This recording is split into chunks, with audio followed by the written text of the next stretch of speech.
Yepyeni bir geri dönüşüm videosuyla herkese merhaba. Bu videoda oğlumun odası için araba tekeriyle çok güzel bir geri dönüşüm yaptım. İyi seyirler. Genç odası yenilemesi yaptığım bu günlerde boyadığım mobilyaların ve kendi yap geri dönüşüm içerikli projelerimin videolarını tek tek paylaşacağımdan daha önce komodin boyama videomda bahsetmiştim. Bu araba tekerinden yaptığım geri dönüşümü de yine büyük oğlumun odası için yaptım. Tekerin bazı kısımlarında çok fazla derin yarıklar olduğu için ilk olarak o kısımlara gördüğünüz gibi bant çektim. Daha sonra vidalarla tahtayı sabitleyip halatı sıcak silikonla gördüğünüz şekilde yapıştırdım. Bu arada tekerin etrafına tam olarak 1,5 kilo halat yeterli geldi.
Tabağıma biraz Rich eskitme kremi kahverengi renk koydum ve çok az miktar glazing medium ekledim ve karıştırdım. Daha sonra tahtaya fırça ile sürdüm ve boya kurumadan hemen süngerle silme işlemi yaptım.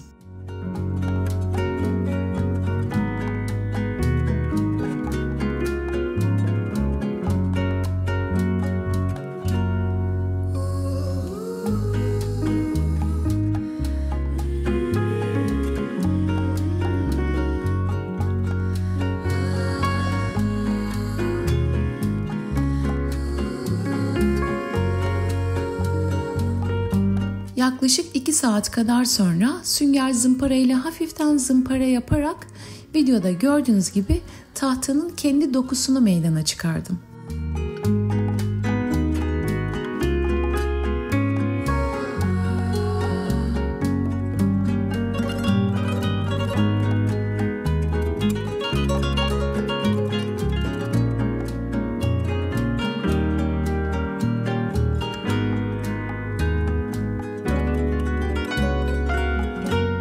Maskeleme bantlarıyla orta kısımda kalın, onun yanlarında ise ince şeritler yaptım.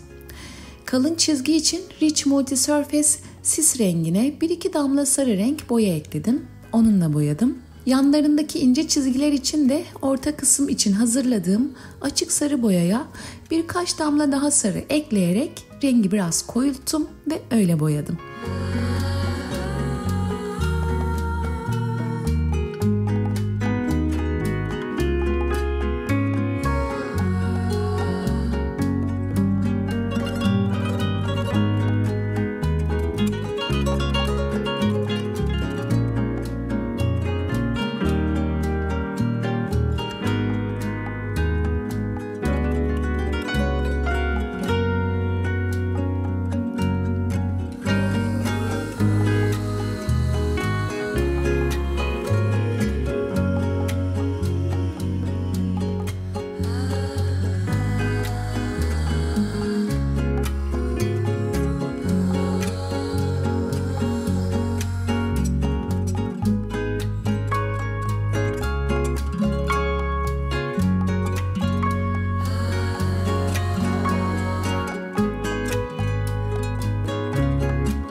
Çizgilerin boyaları tamamen kuruduktan sonra stencil işlemini yaptım.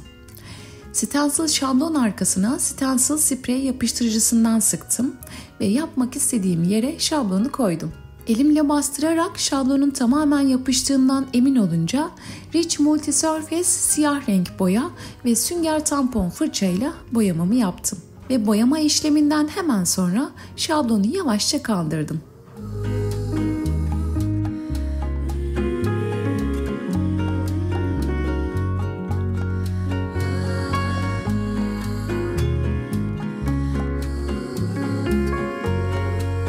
Bu ayakları da yol kenarına atılmış olan eski bir koltuğun ayaklarından sökmüştüm.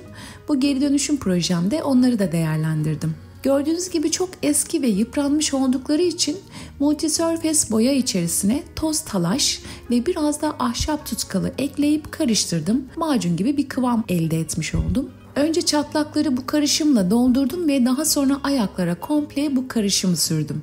Ertesi günü ayakları tutkal ve vidalarla monteledikten sonra az önce bahsettiğim karışım boyama birkaç damla kahve boya ekleyip elde ettiğim renkle boyadım. O da kuruduktan sonra kahverengi eskitme kremini biraz suyla inceltip o şekilde sürdüm.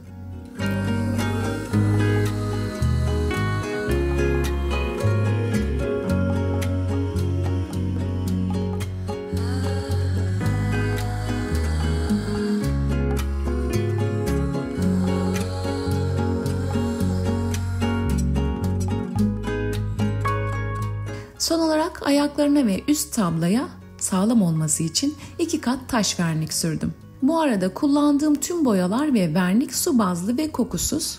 Stencil şablonda dahil olmak üzere videomda kullandığım tüm boyaları ve verniği hobi malzemeleri satılan yerlerden temin edebilirsiniz.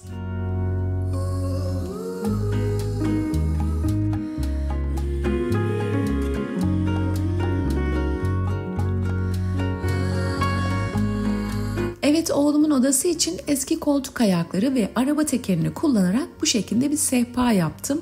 Odada yaptığım diğer yenileme ve geri dönüşüm videolarım için takipte kalın.